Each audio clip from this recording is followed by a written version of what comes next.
Tunaendelea katika sehemu yetu hii ya 14. Point katika somo letu linalosema cha kufanya unapomwona Mungu amekawia au amechelewa kukujibu.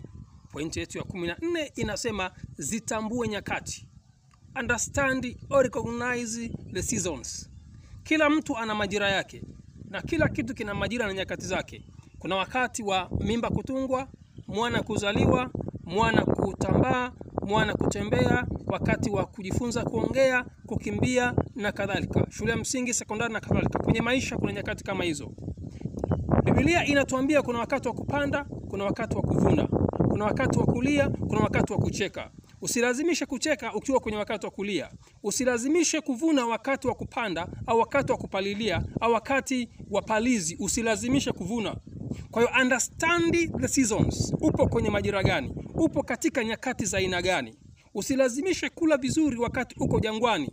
Msosi mzuri, vyakula vizuri vinaliwaga Kanani, haviliwi jangwani. Ukiwa Misri lazima utambue uko kwenye nyakati za utumwa, upo kwenye nyumba ya utumwa. Fight to get out from it, kwamba upite jangwani ukiwa na lengo la kuelekea Kanani. Maisha ya jangwani yakijaa manunguniko utakwama hapo, kwa sababu jangwa lina, maandiko yanasema ya kwamba katika ile nchi ya chumvi maana yake haipandwi kitu. Kwa usilazimisha kupanda ukiwa jangwani. Kuna nyoka za moto jangwani kama utakosea, lakini kuna kiu jangwani.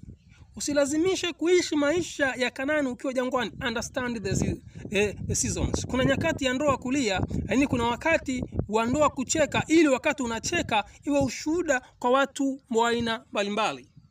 Ndugu zanguni, hata siku moja nakumbuka ilikuwa ni mwaka 2017 nadhani.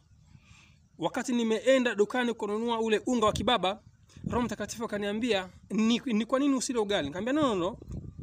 Kupika kuna process. Huu ni unga, nitachemsha maji, nitayaweka jikoni, nitasonga kila kitu, alafu then nitakula ugali. Akaniambia na mimi kwenye maisha yako naenda na wewe hatua kwa hatua. Mama mchungaji Alois Mbugi, yule Catherine Mbugi, kama atakuwa nakumbuka, katika wiki ile nilishare na yeye huo ujumbe kwamba the Holy Spirit told me this and this and this. Sasa leo hii amenipa point hii nikuletee. Ujumbe huu wa somo hili cha kufanya unapomwona Mungu amekawia actually ni sehemu ya maisha yangu nimeyapitia, na point hizi nimezitumia kama kanuni za kuvuka mahali ninapopapitia. Twende kwenye Mhubiri sura ile ya 3.